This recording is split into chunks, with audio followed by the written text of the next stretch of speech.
Good morning, everybody. Welcome to our webinar this morning. We thank you for taking out just an hour of your morning to spend some time with us.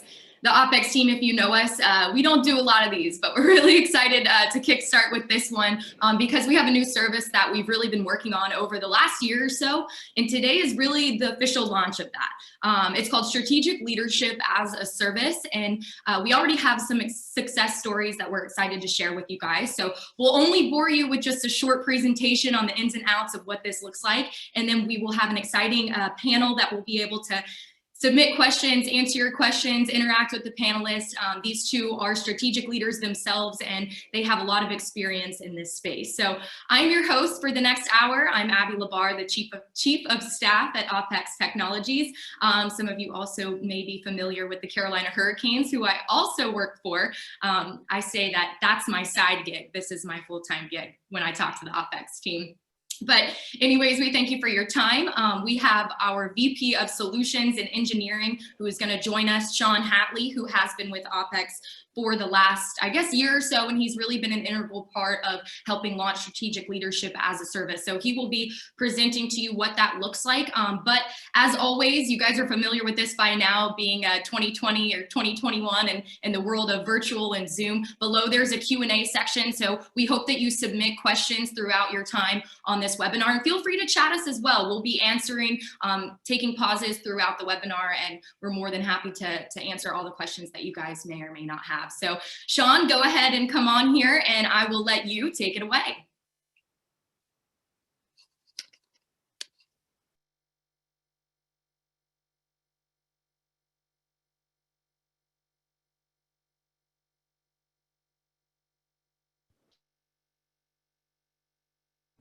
We'll talk a little bit about strategic leadership as a service today.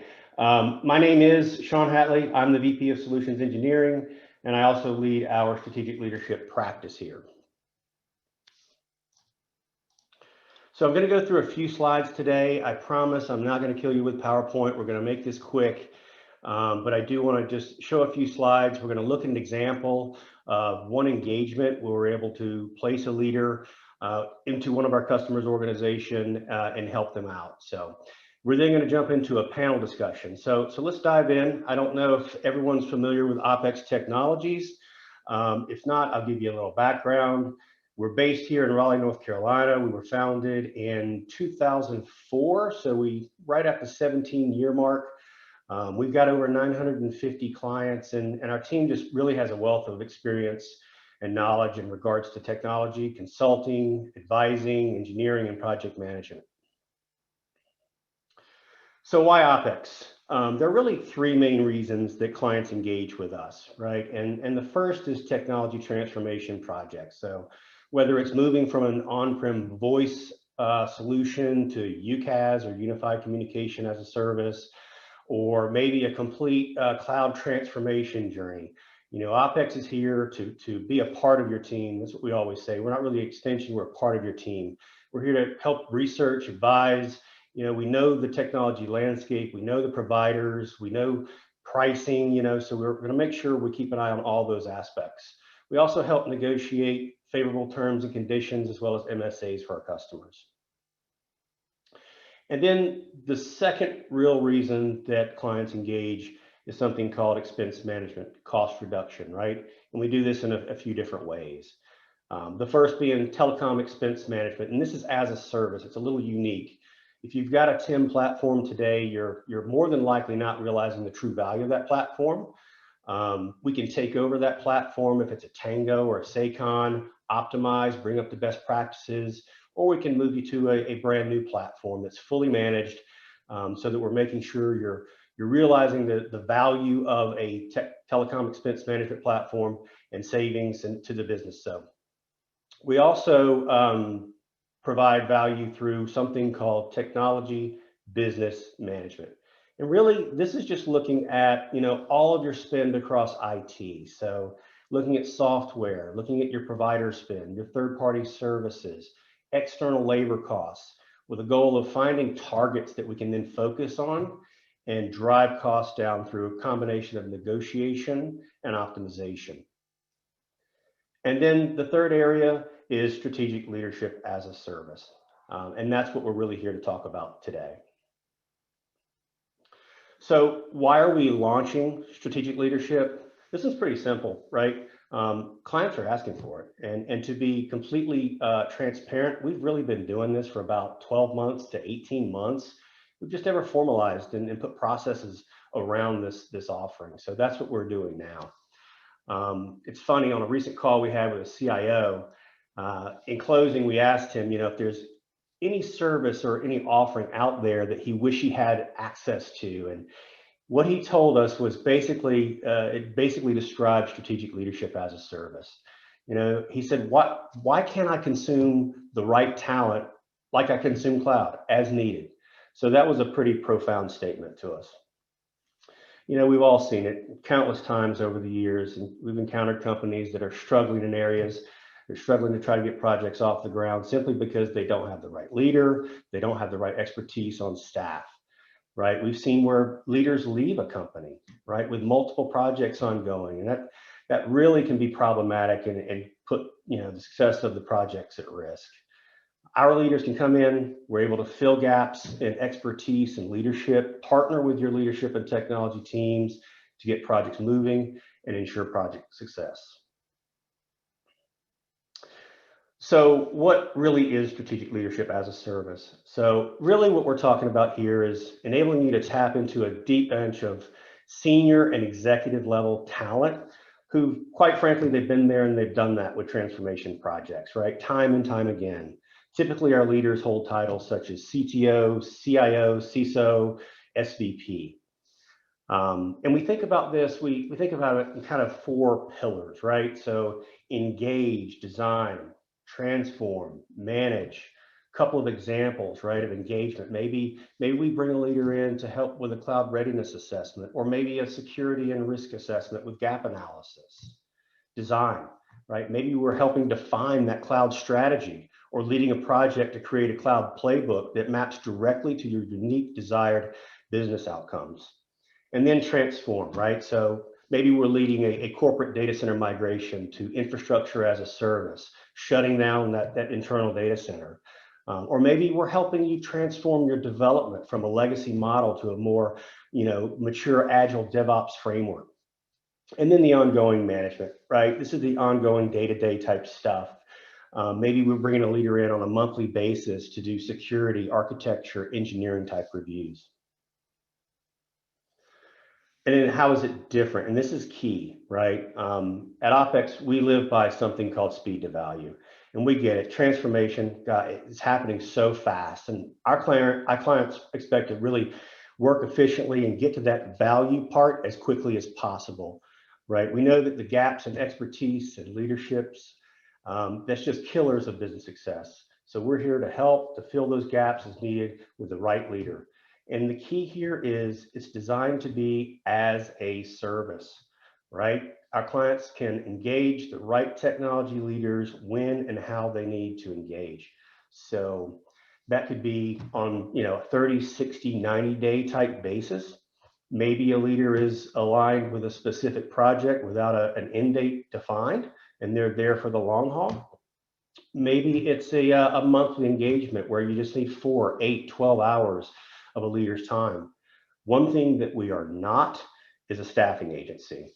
Our offering is geared towards success. We're not geared towards long-term commitments, just results, to drive technology wins and business outcomes. Also, you can cancel at any time with a 30-day notice. I wanted to highlight some of our leaders on the bench. These are not all of our leaders, but just to kind of show you the breadth of skill sets we have here. We're not solely focused on CTOs. We've got CISOs, chief privacy officers, presidents of companies, CTOs, VPs, senior VPs. I also want to hit on, really touch on how we find our leaders, because we do get asked that from time to time. On average, every team member here at Opex has 20+ years of experience.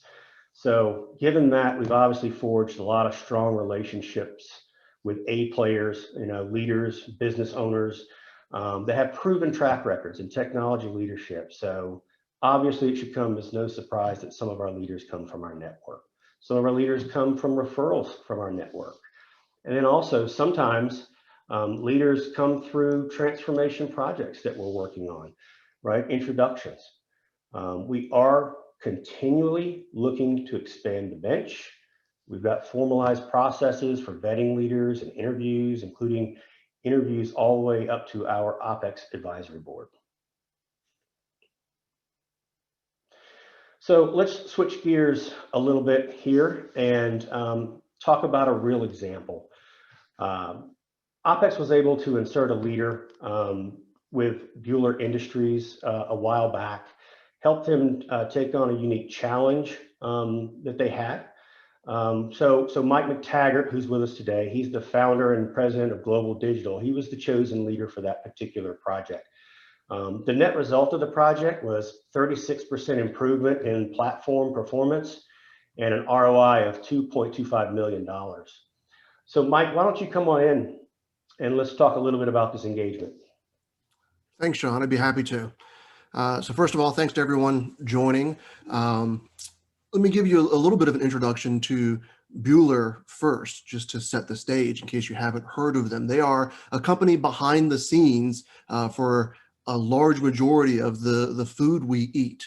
So they're based in Switzerland. They're founded in the mid 1800s, so over 150 years old. And now have a presence in over 140 countries, and of course, a significant presence here in North America. But beyond that, they have such history, primarily in milling and food preparation, that they touch today nearly 2/3, maybe even a little over 2/3 of the world's grain. So all of the rice, flour, wheat, et cetera, that is processed into the variety of foods we eat today, they're part of that processing. In fact, I've also seen a study that showed that they touch close to 80% of the world's beer output is processed on Bueller equipment. And so, that should hit home, right? In other words, they're right on the forefront of these questions around, hey, how do we produce food and feed 7+ billion people around the globe and do so more efficiently and safely? How do we implement food traceability and begin to cut down on recalls and hazards that result in waste and illness? So they have tremendous expertise in the technical engineering and the production of the equipment that processes food, but they recognized that the journey they were on and the type of technology to leverage to really take them to that next level is very much a digital transformation. So we got engaged and started working with them to help develop that roadmap for a transformational journey. We did a series of workshops, a lot of technical assessments, and continue to this day to do ongoing strategic consulting. And they've matured their offering. What started out as really a pair of automation solutions has now blossomed into a true platform that can manage data, provide incredible insights, and you mentioned some of those results. And so the solution as deployed in the example you gave was end-to-end with sensors through the PLC and manufacturing equipment all the way out into the cloud, leveraging analytics and data storage at scale, over 400 sensors, in fact. All of that communication has to be secured, so there's no privacy or security issues when we begin to expose that data. And it's a true industrial Internet of Things stack. You may know Bueller also partnered with Microsoft, and so we've worked within that partnership to truly leverage the power of what can be gained by those kinds of relationships, and began doing some predictive analytics. And part of that was actually in a process where food or grain gets dried. You're removing moisture essentially through a giant oven, and that's where we're able to improve the efficiency of that one step and result in energy savings, because it's a very energy intensive step, by 36%. And that was all by leveraging data science and the data we're able to get from these newly deployed sensors, and an ROI in the millions of dollars. And so even today, we continue to evolve and mature these solutions and this platform offering as Bueller undergoes really a global change. We're working with their manufacturing teams of engineers that have worked in a very legacy, traditional mindset to now embrace agile and DevOps principles, thinking more and more like software engineers, even if they're deploying hardware. And also working to identify additional startups and emerging technologies to help them carry the transformation even further. Because the challenge of feeding a growing population, it never ends. We just continue kind of advancing that roadmap. And so it's been an absolute blast to work with them and partner with them on the journey. And welcome any questions or any opportunity to talk more about it. So thanks, Sean, for letting me share a little bit of what we've accomplished there. It's really awesome to be part of it. Awesome. Thank you so much, Mike. Sean, do you have anything that you want to add to that? I don't see any questions right now, but everyone feel free to submit them as they come to you. No, it's a great example. It's a great success story, right? And I think Mike's a true professional, as all our leaders are. So we have many more stories we could tell. We don't want to take all the time today telling stories, but we can certainly do so. Well, look, we had a great introduction and we've gotten to know Mike McTaggart a little bit, but I want to now bring in one of our other strategic leaders, Amy Worley. For some background on Amy, she is the Managing Director and Associate General Counsel at BRG.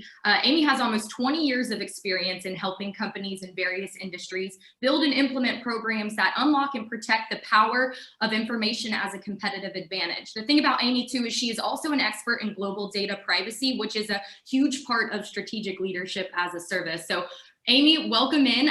You and Mike are our two panelists today, and we thank you guys again for your time on this. I think everyone's going to learn a lot from you two. To start, you guys both have a lot of experience in this industry working with technology executives. So let's start by, can you just paint a picture of what the global landscape and what that looks like right now? Amy, why don't you go ahead since we haven't heard from you yet?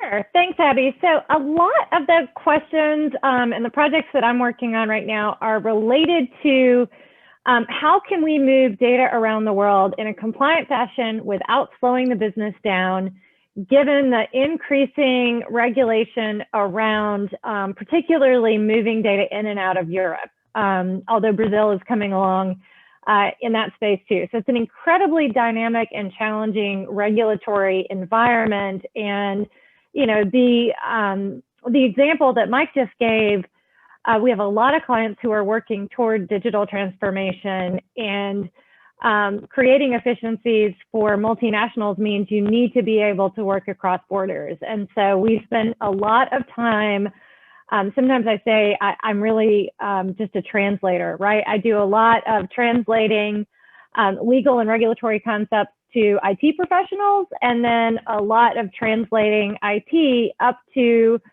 risk managers and senior executives to make sure that everybody understands the requirements and is on the same page. And I'll add, I'm sure we'll talk about this more later, but oftentimes when we get brought into a project, it's because someone has said, we can't do this because of privacy. We can't do this because, there is this regulatory obstacle. And what I tell people is 1% of the time you can't do it. Generally, the answer is we can absolutely do it. We need to figure out how to do it and what are the right guardrails to put up to make sure that we can do it. Mike, do you have anything that you want to add to that? Well, I mean, I think you're exactly right. I love having the conversation with clients, to help them understand that 99% of the time, there absolutely is a solution. And often the technology exists and can be pulled off the shelf. So the technology is not an inhibitor at all. It can be overwhelming because of the options out there, but it is not a barrier. If anything, I could add is maybe you take what Amy said and really even expand it further. To say something that I'm seeing is that IT, as part of these digital transformations, has simply gotten too big. Because of that fuzzy barrier between technology and privacy and policy. It's become more than our more than we're accustomed to in IT leadership and in managing our technology footprint. And all of these other issues, that breadth of IT, it used to be you had sort of a nice defined edge. It was like, okay, I'm responsible for all the blinky lights and all the technology up to this point. But now even that edge has become fuzzy. We're not only talking about on-premise versus cloud or hybrid, but we've gone from talking about cloud computing to talking about edge computing and even fog computing. It's like, okay, the cloud has become a fog now at the edge, and that's a lot to take in and a lot to try to wrangle. I love the reference to fuzzy, because when I am bringing people onto our team, one of the things that I look for is the ability to work in ambiguity, because this space moves really fast. And Mike, as we were talking in preparation for this, what I tell folks is that the law is usually 10 years behind the technology. And so in the real business world, then we have to strategically say, okay, we know that the law was designed for a prior technology. And we know that as soon as a new law comes out, it will be old. It will be, designed for a previous technology. And so we have to aggressively manage risk in a very fuzzy space. And I do think the edges of these departments are increasingly ambiguous. When I was in industry, I was in the legal group, and then I was in the compliance group. Some of my clients who are privacy officers sit in IT. And the answer is yes, and it's all of those things. And another reality is that some of the senior managers on the commercial sides of businesses who, really may not have very deep technological experience, it's so important that strategic leaders can help them understand enough to be able to effectively use these tools and not to see them as something somebody else is doing. Because if you're not using your data to add value to your business, then you're really not operating in the current economy, in the current world market very effectively. Well, guys, we have a really great question from Sean, who says that as a part of a large global organization who has a legal team that's not a fan of call recording and monitoring, do you have any advice on how to approach and set up policies that help get the legal team on board but still protect the company? Yeah, so this is a hard one, and I get asked this question a lot. So my husband is also a lawyer, and one of our jokes is like, we don't get invited to cocktail parties because the first thing lawyers do is say no to everybody's fun ideas. But there are real concerns, right? So the trouble with recording in the US is that there are different state laws. However, there is a unified approach around it. And so what we tend to do when we go in and strategically advise on this is to get the company to adopt a policy that is a principles-based policy that is sort of legally neutral. So we don't agree to comply with X law. We don't agree to comply with Y law. We agree we're going to do this policy. And so in doing that, the best way is to have transparent consent. So a basic principle of privacy is that the people whose information is being gathered are made aware and that they agree to it. And so it can be done with consent. There also sometimes need to be guardrails around how long are you going to keep the recording and where are you going to store the recording and who's going to have access to it. And in my experience, legal teams and risk management teams can be persuaded if presented with a plan that is what I call privacy by design. So through the entire data life cycle, from when the call comes in to when it's recorded, to where it's stored, to who has access to it, to when it's deleted, is all clearly defined and aligned with company principles. So we can get there. I would add that, I think oftentimes legal teams don't think in terms of data lifecycle, right? They think in terms of legal checklists. And so if you can present it to them as in, we have a compliance plan for the full life cycle of this data stream, it's a lot easier for them to get to yes. If I could add to that, and I think that's fantastic. The thing I love about the way you describe, a principles-based policy is that, where the rubber meets the road, you have to train and enforce those policies across the board, deep into the organization.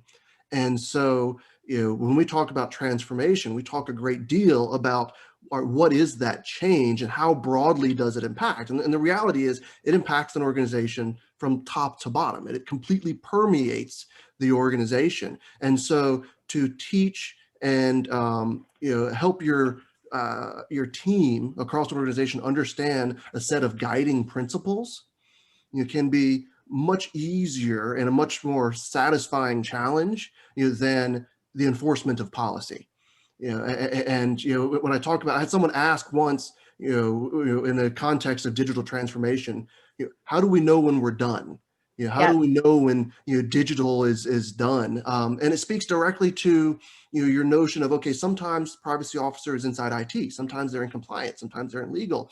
And the reality is, just like IT itself, it's becoming fragmented. There's no longer a monolithic, this is the department responsible for IT and technology. It permeates the organization. I said, imagine, we're trying to make a smoothie and we're putting all the different ingredients in the blender. It's the ice and the yogurt and the fruit and et cetera. And if digital is the strawberries, well, you're done when you can't tell. When that smoothie is so smooth, you can't tell what's digital and what's not digital. It's just all there. It's completely incorporated and ingrained in the culture of who we are. And it's very much applicable to how we approach privacy and security. It's got to be completely ingrained in who we are throughout the organization. So I love the principle guided approach. Mike, I love the analogy there. Amy, did you want to add to that? I have another great question for Mike, if not. So I actually wanted to add and maybe pull in one of the questions that I saw as well that I think are related. So, one of the services that we provide through Opex is a fractional data privacy officer as a service. So for companies that really don't need a full FTE, but they do need somebody who can serve in this role, we will do that. Sometimes we report to the head of compliance, sometimes we report to the head of IT, it depends. But a major part of what we do when we go in and we build a privacy program is two parts. We do what I call the pre-mortem, which is I get all the stakeholders in the room and I say, guys, the patient died, and that was the privacy, it died. You guys have worked here for 20 years. Tell me what killed it. And so we start out with understanding these are going to be the obstacles to getting this done. Oops. We lost her. Uh-oh. There she is. Okay, I'm back. Sorry about that. So we start with what killed the patient, and then we build the program trying to avoid its imminent death. And that's all about change management and all about driving culture. And we brand our programs, and they're always principles-based, and always scalable. And so it is really important that by the time I feel like I know that a particular project is done, even if a lot of times I'm doing a long-term engagement, but a project is done when I can walk into the office and ask a complete stranger, hey, have you heard of this program? And who do you call if you have a question about whether or not you can record a call? Once I know that everybody knows what they're supposed to do and that it's second nature, then hey, we've done a good job. We've done change management. Awesome, Amy. I have a question. This one I think is good for you, Mike, from Jason. It's been my experience that during cloud roadmap engagements, there's more talk and less action. He says, how would you approach creating a cloud constitution and/or cloud roadmap? Okay, well, I guess there's a couple different ways to go at that question. So very good question. There's an old, I think it's called Pearson's Law. A lot of us have heard the first part of it that says that what gets measured gets improved, right? There is a secondary part of Pearson's Law that a lot of people don't think about. It says what gets measured and reported improves exponentially. And so, the reason I bring that up is because in so many cases, when we do road mapping and strategy workshops and sessions, it's easy to walk away without tangible action items and also clear accountability. So and so often, what's fascinating to me is that the breakdown occurs between the technology and the business, because we're trying to move processes, business processes, and IT will call them workloads, but ultimately they're business processes, online or out into the cloud or somehow affected. And the business itself doesn't have clear ownership over those processes. And so often we'll break down and do what we call a BPO workshop, business process ownership, and say, okay, start to finish, who owns these sections of the process, and how do we start to break down accountability in moving these workloads or making these decisions or applying these principles to the process. And that's where finite change can happen, and it can happen with scale, because you're not lumping it all or just dumping it on a single person or a small committee. It allows you to really break it into granular work structures. I mean, what do you, because I think it speaks to, the broader notion of adoption, and change management. So we do, when we go in and build programs for companies, we, one of the exercises we go through is, what metrics are we going to track? So on the compliance side, it's very important that you demonstrate monitoring and the efficacy. And so we build out the KPIs, we report on them, absolutely. And some of them are really sort of easy, right? Like, are we seeing a lot of questions going to the right places? Like, we're tracking, are we getting enough inquiries? Are enough people asking for an impact assessment? Because that lets us know, okay, then this has been communicated out. People know where to ask for help and where to get it. We will also do games. So, push out apps with quizzes, and then we get the data back and we can see where's the knowledge gap. So, 50% of the company doesn't know X. And so, hey, we've got something, we can go forward with that. To me, accountability is the key to not just business, but life. And so when we come in and work with an organization, we define who's accountable for what, who's responsible for what, and we spend a good bit of time trying to identify roadblocks so that people who are accountable can achieve success. But, all of those things have to be defined. You need to have the metrics, and then you need to track against those metrics and report out to them. And you bring up a great point. When you start talking about using apps and games and such, we have to remember that what we're ultimately trying to do is influence human behavior. Yep. And when we talk about transformation, at the end of the day, the systems don't care if they're transformed, but the people very much do. And so a key part of any engagement, which is what you're trying to do, you're trying to create engagement in order to drive adoption. And a key part of creating engagement is communication. And so a lot of people wouldn't know, but I spent a decent part of my career actually in the advertising industry.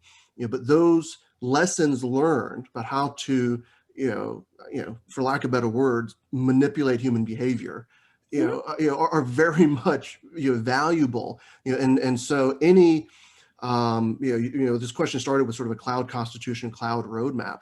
That still represents fundamentally a major shift or change. It's going to affect behaviors and habits and processes that are already in place.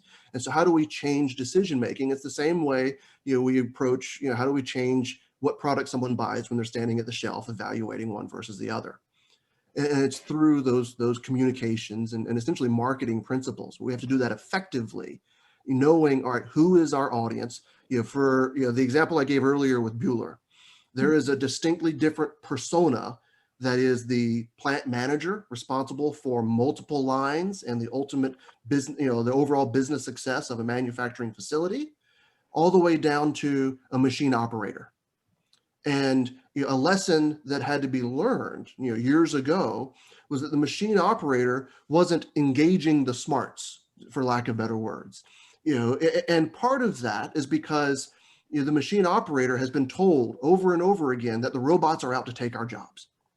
And so engaging the automated and smart solution that could ultimately make his job better was still viewed as a threat.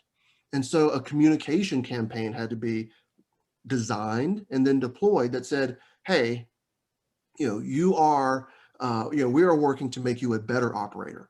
This technology is not a threat to you. It is actually meant to help you make your life easier and increase your performance.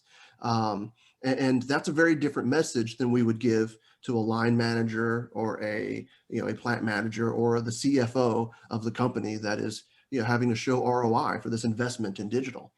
So communications and understanding engagement with the different types of humans involved, that's a big part of the equation. Yeah, absolutely. So it's funny, you have a background in marketing. I have a background in being a trial lawyer. So spent a lot of time trying to get juries to do what I was sometimes begging them to do. And it's, the key, you just so clearly defined, you have to know what everyone's interest is and attend to that. So one area that a lot of companies have a need is for basic information governance. And, we go in and do strategic information governance plans for organizations. And we had an organization that also was very old and had a lot of data sitting around. And, who gets excited about data deletion? Like I do, but it's probably just me. And so what we did is we actually ran a campaign around an ironic Valentine's Day, where on Valentine's Day, we asked everyone to break up with their data. We did it all in just, vomitously pink stuff and had cookies that are like, it's not me, it's you. I'm ready to see other data. You're not working for me anymore. And, we ran a survey afterwards and it was like 98% of the workforce loved it and was engaged. We then talked about, you do what you track. We went back and we looked at how much data was deleted and ended up in that one day saving that organization $85,000 in direct storage costs. Awesome. And that doesn't even get to the risk avoidance of continuing to have data sitting around that, could be subject to an IT incident or, but you got to make it fun. I mean, we had, photo booths set up for people to take pictures of themselves with their, USB drives that we were getting ready to magnetize and break. And so, make it fun, communicate it. And it doesn't always have to be really serious. We've done helmet stickers, back when people could attend sporting events, folks who really used privacy by design or who were instrumental in identifying process improvement for information governance. We'd get them a helmet sticker and they'd put it on their cube of their office and it became a thing of pride. Mm-hmm. So, and all of that, I think that positive human persuasion or that is strategic leadership. A lot of folks know what needs to happen. What I think, Mike, your experience and my experience having done this for so long and with so many different clients, what we can bring is some fresh insight into how to get people on that journey with you and try to make sure that, the patient doesn't die on the way. Well, guys, I think on the topic of communication and engagement, I think this is the perfect time to bring Sean Hatley back in because I want to, hear his perspective. And there's a great question on from Gary who asked, who do these people typically report to? When you talk about the strategic leaders that you showed earlier in your presentation, and Sean, I know here at Opex, we always talk about, these people are on your team. We have strategic leaders on your team. So can you kind of elaborate on what that means and how it's different than consulting? Yeah, I mean, our approach is very focused, right? We truly do work best when we're on your team. We're not an extension of your team, right? So ultimately, we report to the leadership of our clients, right? If we're engaged, we like to say, we're the quarterback, you're the coach. We want to help you get those business wins, right, as quickly as possible. We want speed to value, right? You call the plays, we go out and we're going to run those plays. I love it. Well, Sean, we'll bring you back in a little later, but we do have a little more time to discuss with Mike and Amy some more topics of conversation. I think one big thing that I want to hit on are challenges. And for one, I think the biggest challenge we can all agree that we've dealt with over the last couple of years is the COVID-19 crisis. So can you guys just talk about, you know, what you've kind of seen from companies, both large and small, the response in relation to the crisis and how you guys have helped with that? Sure, I can jump in. So what's been fascinating is the responses are very much on a spectrum, of course. Every organization is different. But one thing that's been interesting for me to observe in organizations both large and small is that there are two ends to the spectrum in leadership and how they've approached what is essentially a very disruptive change to their business. There has been a very conservative approach in terms of, all right, let's just put our heads down and try to push through this. And then in both small and large organizations, I've seen some leaders take a very, I don't want to say aggressive, but really an aggressive approach of, okay, this is a point in time where we can essentially do no wrong. Let's get out there, let's try new things. If we mess up, we can blame it on COVID. And to a large degree, that has been very successful in their essentially ability to embrace the change and adopt new policies, start to change culture in a more accelerated way, and actually achieve some differentiation over their competitors that just wanted to maintain the status quo. So they're able to convert that into an advantage. Yeah, and I would say I've definitely seen that, and there are a whole range of how people or how businesses have responded. There's a lot of jokes and memes out there about projects that were, taking 2 years to do, communication integration, and boom, they had it in a month. So it may have shown some ability to be a bit more agile than maybe folks thought they could be. I have, though, a challenge I've noticed, and I think, with every challenge, there's always the upside, the opposite side, which is the opportunity. I've done some data breach response work in the COVID environment, and what we've learned in that is that some of the response plans that companies had developed really presumed an in-person crisis management team. And so the incident occurred, the breach occurred, they opened the plan, and it's not working for this. So I see now, hopefully that at least we can see the end of this, that one of the things that companies will do is pull out those disaster recovery, crisis management, and data breach response plans and say, does this also work virtually?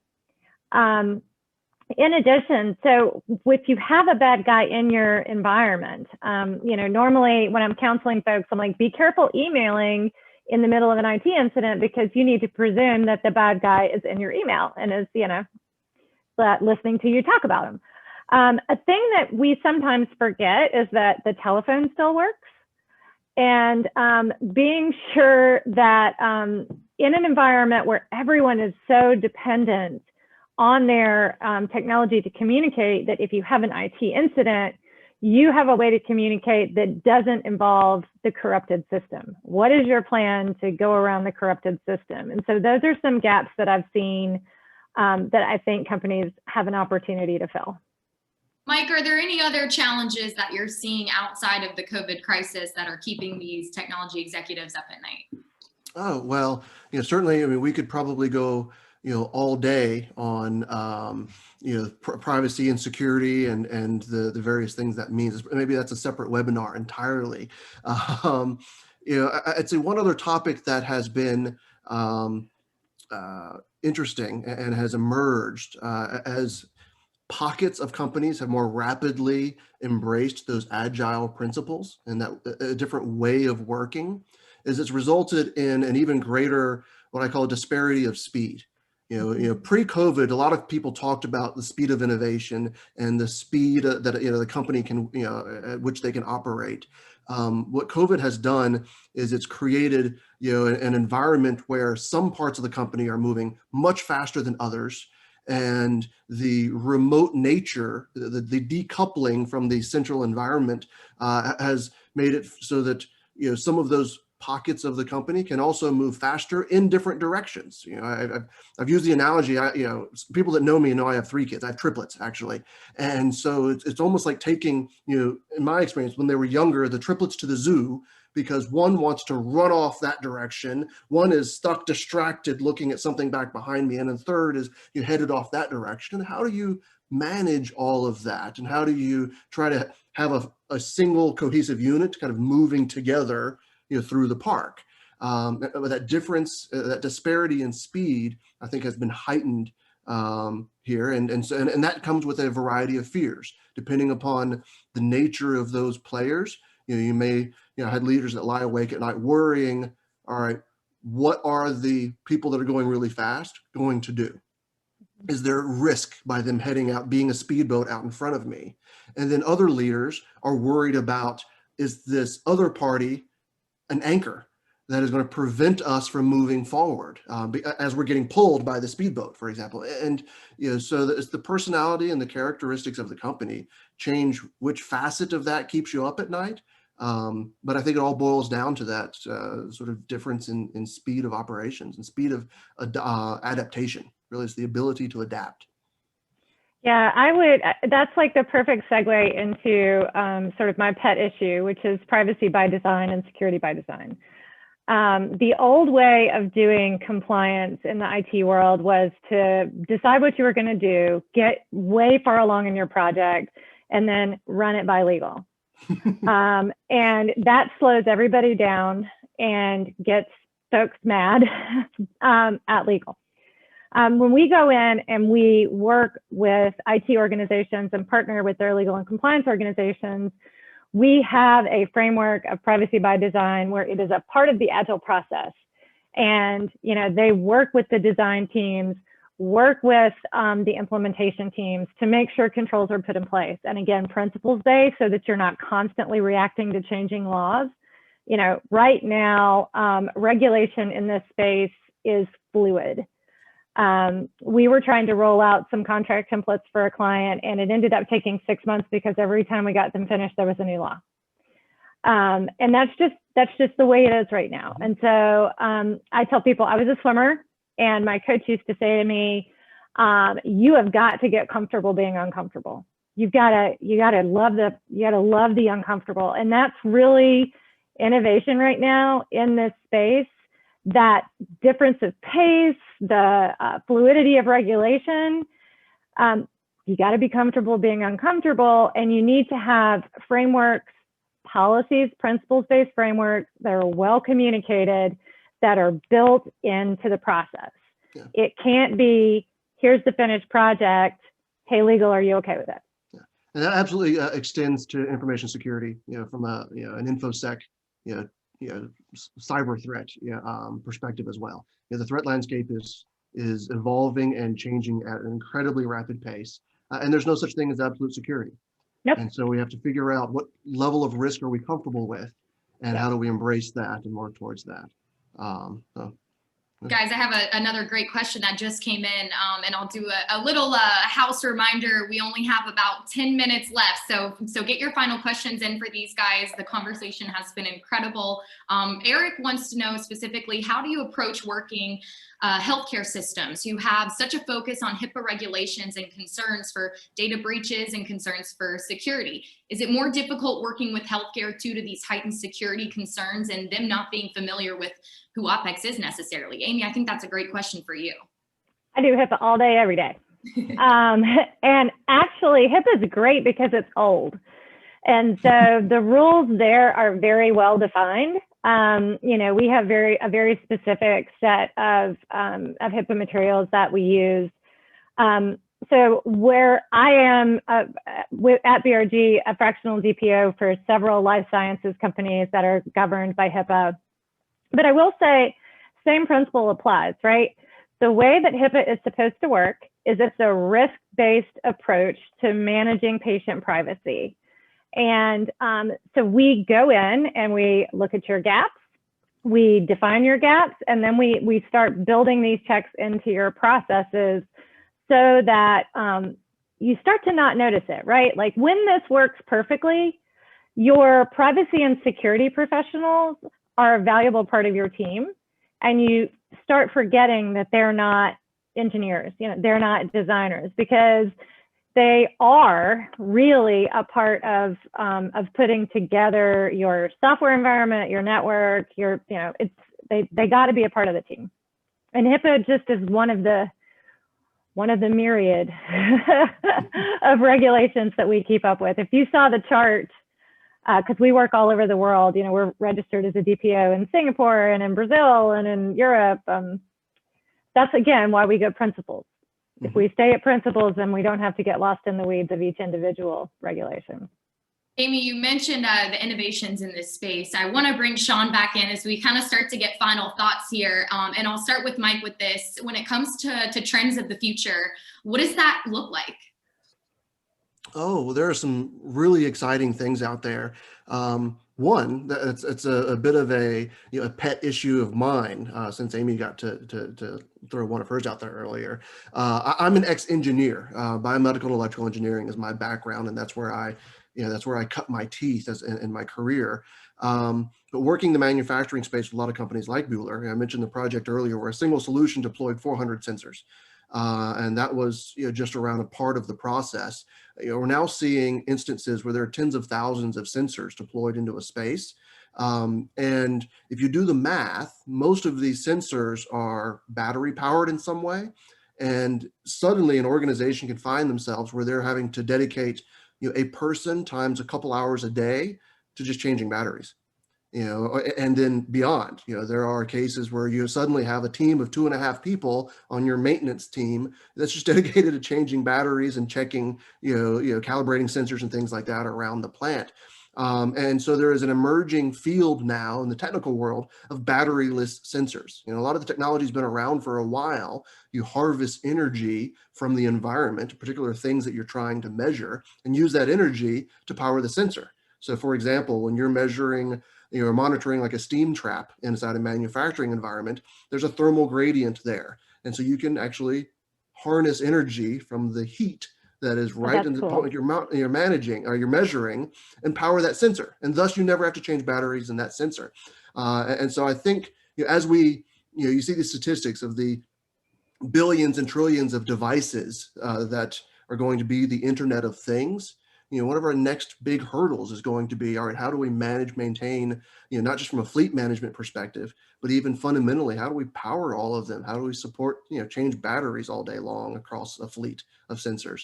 And technology is rising to solve that problem. So that's just a fun engineering innovation that is emerging, and I'd be happy to talk to some folks about that out there. Some neat things going on. Amy, what about you? Any final thoughts and trends that you're seeing? Definitely the Internet of Things.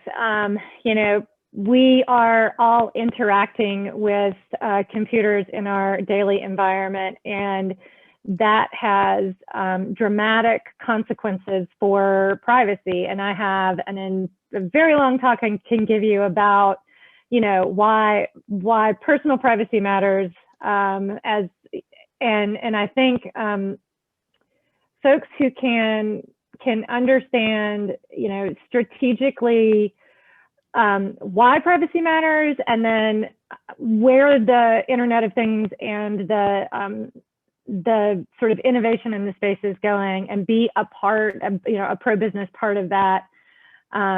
We've got work for the next century. Sean, I want to get final thoughts from you as well from the Opex standpoint, and just kind of how strategic leadership as a service fits into the Opex mold. Yeah, and we're really excited. And like I mentioned in the presentation, this has been something that we've been doing for the past 12 to 18 months, just because we're all about helping our customers and our clients, fill those needs, fill those gaps. We're doing these engagements right now. We have a strong bench of leaders. We're real excited about this. And our goal is just to help move the ball forward. So don't hesitate to reach out to us. If you're a client of ours, you can reach out to your managing partner. If you're not a client of ours, website, or I think my information will be sent out after the meeting here.